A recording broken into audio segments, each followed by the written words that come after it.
നമ്പൂരിപ്പാട് എനിക്ക് നമ്പൂരി പറഞ്ഞാലൊരു സമാധാനമാണ്. എന്നെ കുട്ടികളെ പഠിപ്പിക്കുകയാണ്, എന്ത് പറഞ്ഞിട്ടും ഇദ്ദേഹം തന്ത്രിയാണ്, മഹാതന്ത്രിയാണ്, പോടില്ല. അവസാനം ഇദ്ദേഹത്തെ ഇങ്ങനെ ഒഴിവാക്കാൻ പഠിപ്പിക്കാനും വയ്യ. നമ്മളൊക്കെയാണ് പിന്നെ വരാനല്ലേ പറഞ്ഞു എന്നൊക്കെ പറഞ്ഞ് നമ്മൾ ദേഷ്യപ്പെടുള്ളൂ. നമ്പൂരിപ്പാട് ചെയ്തത് വേറൊരു എന്താ പറയുക, മഹാവിദ്യാനൊക്കെ പറയാം.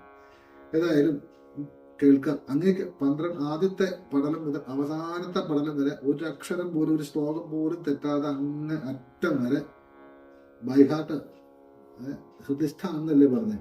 സന്തോഷമായി. എനിക്കൊരു കാര്യം അങ്ങോട്ട് പറയാനുണ്ട്, എനിക്കും അത് വശമാണ്. എനിക്കറിയാം ഒന്നാമത്തെ അധ്യായത്തിന് ആദ്യത്തെ ശ്ലോകം മുതൽ എത്ര പഠനമുണ്ടോ, ഒരുപാടുണ്ട്. ആ പഠനം അവസാനത്തെ ശ്ലോകം വരെ തെറ്റാതെ ഞാൻ വശാക്കിയിട്ടുണ്ട്. നന്നായി. പക്ഷെ എനിക്ക് ഒന്നും കൂടെ ഞാൻ വശാക്കിയിട്ടുണ്ട്. അവസാനത്തെ പഠനത്തിന്റെ അവസാനത്തെ ശ്ലോകം മുതൽ ഒന്നാമത്തെ പഠനത്തിന്റെ ആദ്യത്തെ ശ്ലോകം വരെ എനിക്ക് വൈകാം.